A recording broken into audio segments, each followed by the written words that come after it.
So today I'm at Irving Park in Battle Creek, Michigan. It's on the corner of North Avenue and Emmett Street.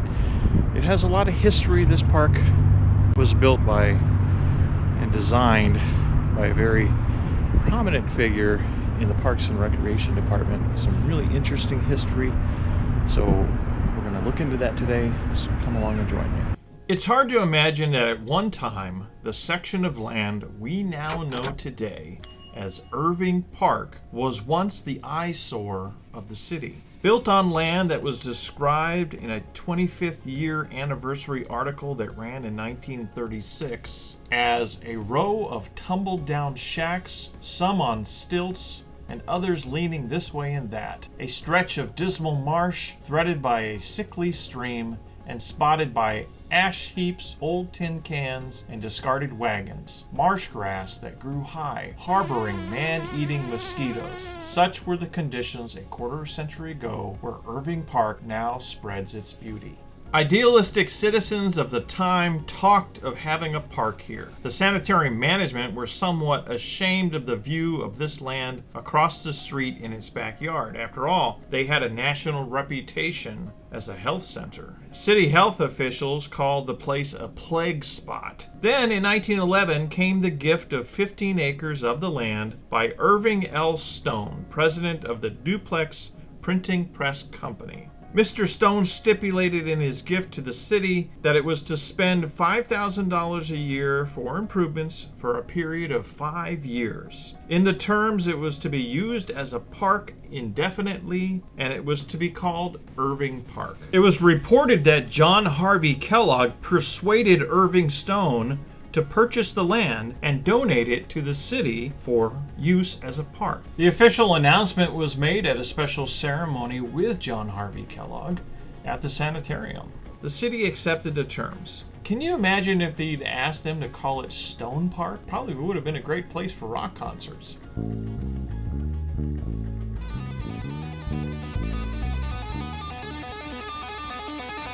The initial contract for designing Irving Park was awarded to the Chicago firm O.C. Simmons Company in 1915. Incidentally, the firm would also be brought in to design Piper Park, which was also in progress around the same time period. Various articles from the time period indicated that Irving Park's site was between 55 to 57 acres. However, the project would see minimal progress for almost a decade, with only the clearing of land being done, as consensus on the designs languished with an indecisive city commission.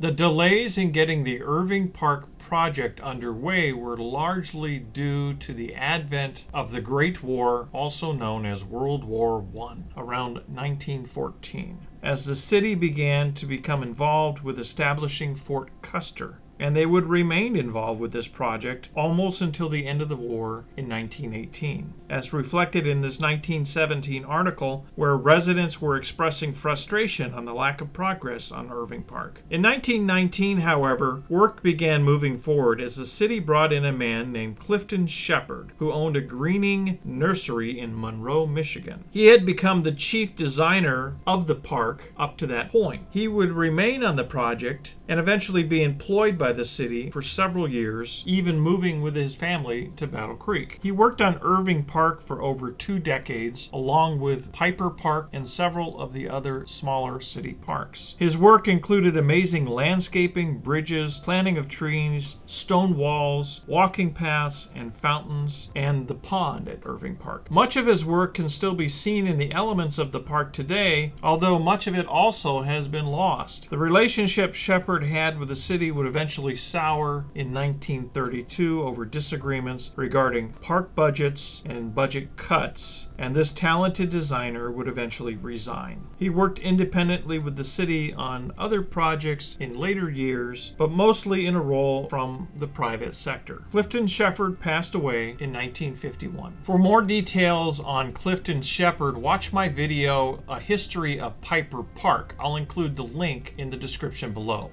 Irving Park was once much larger than it is today. Running up to the backyard, so to speak, of the sanitarium, which is now the Federal Center, as you can see from these photos, especially the aerial photo. The landscaping created mostly by Clifton Shepherd and the Parks and Recreation crew were rich with vegetation and offered great walking paths, rustic bridges, and wonderful flower gardens in the spring, summer, and fall. But the lagoon became a special attraction in winter. During the 1930s and much into the 1950s, it was a place for ice skating. Here are a series of photos taken in 1935. A 1936 article described the Irving Park rink as the finest in the region, and it was one of the primary outdoor rinks in the city, the other being at the Lila Arboretum during this time. Between 800 to 1,000 people a night were at the lagoon skating, according to this article, with people coming from all over southwest Michigan and even Indiana to skate. In 1955, that number had increased exponentially, with the city reporting to have reached the 1 million mark for the third consecutive year as people using outdoor civic recreation activities they had set up, including a special mention of the ice skating rink at the lagoon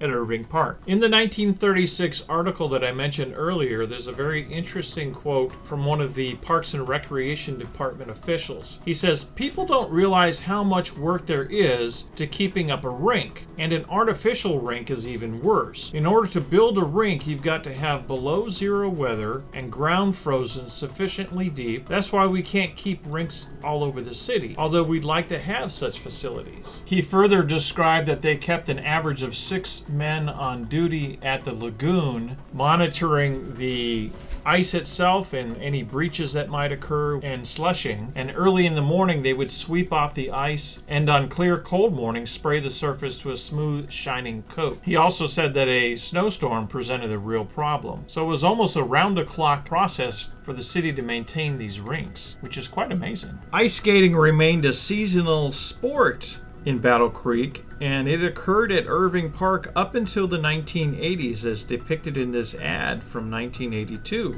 However, today there is no longer any public outdoor rink at the lagoon, and the only ones doing skating there on the ice are ducks. I just wanted to interrupt briefly to thank you for watching. If you're joining me for the first time, welcome. If you're a returning viewer, high five and a big sloppy dog hiss. As you may or may not know, my channel is not big enough for monetization. What that means is YouTube doesn't pay me for ads that you might see on these videos. Many of you have reached out and asked me how you can support my work that I do here. So I set up 2 methods in which you can do this. One is to make a direct or reoccurring donation through my LiberPay account, which you can find the link in the video description below. The other is to shop my merchandise store, also on a link below, where I have a lot of original designs unique to my channel. My dog Mocha even designed a few herself. My newest design, Explore Michigan, Explore History, that I just added this week, is one of my favorites. If you don't like those designs, then there's plenty others to search for, and I'm always adding new ones in multiple colors and for men, women, and children. So take a minute, take a look, and treat yourself to something fun today. Now through the end of December, if you use the discount code HISTORY, you'll receive an extra 10% off any purchase. Now let's get back to the video. Over the years, a few monuments have been added to Irving Park. In 1934, the Battle Creek Garden Club launched a campaign in March of that year to place a historic marker in front of a white oak tree at the entrance of Irving Park. In August that same year, they achieved their goal and the marker was placed. It seems the tree had developed a large cavity in the trunk around the mid-1920s, and a tree surgeon had been called in to repair it. During the process, he was able to date the origin of the tree to 73 years before the Pilgrims landed, approximately dating its growth starting in 1547. Today, this tree, which towers over 60 feet in the air, has survived lightning strikes over the years and is, as of 2021, 474 years old. Now, I bet that tree could tell you and me some interesting stories. Another monument that stood until recently at Irving Park was the statue of a Native American. It was originally created for McCamley Park by a man named Levant D. Hobbs, who was the chairman of the Parks Committee and an alderman for the city during that time. It was erected as a statue above a goldfish pond in around 1909 at McCamley Park. It once had a lamp on top of his head and held an arrow in his hand. In a 1955 article, it described the statue as having been to honor the trading history that Sam's McCamley had with the Indians in his time. In 1965, the statue was moved to Irving Park, and in 1977 it was painted by an employee of the city to restore it to its original color. It has gone by many names over the years. It's been called Hobbs Folly. It got this name because the locals at the time when Hobbs was pushing for the funds to be used for the statue were not big fans of spending money on the parks at that time. It's also been given other names such as Irving the Battle Creek Indian statue and Old Sandy, as well as Chief Hole in the Head for a time when it stood at McCamley Park and it had a hole in its head, as well as a lot of other damage to the statue at that time.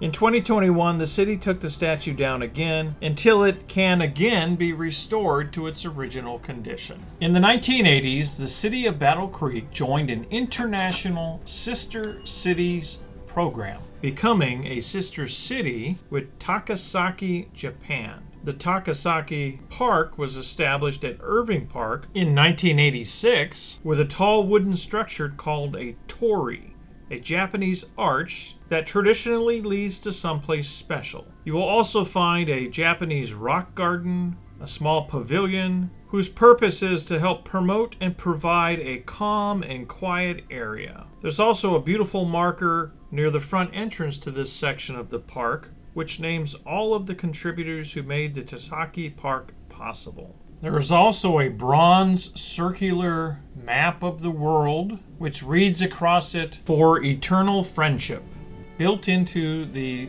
stonework in the park. Over the years, delegates from both the Japanese city of Takasaki, Japan, have visited, along with their mayor. There's also been delegations sent from Battle Creek to Japan. There have even been student and teacher exchanges between the two cities.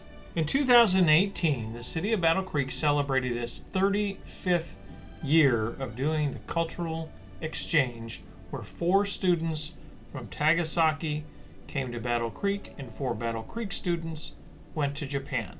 Although much has changed at Irving Park over the years with the changing times, changing economic conditions, and different approaches to park management, the park is still a wonderful place to relax and get in touch with nature right here in the city of Battle Creek, with its own special collection of ducks and geese that call the lagoon home. Irving Park also has a disc golf course that sees a lot of use during the summer months. Today, the park is frequented by people from all over the city, as well as visitors to the hospital across the street and students from the Kellogg Community College just up the road. And it retains a very special history within the city of Battle Creek. When you come to Irving Park, remember to not feed the waterfowl.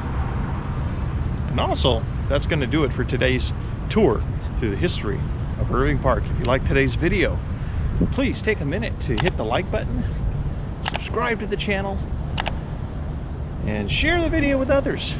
And I will see you next time. Thanks for watching.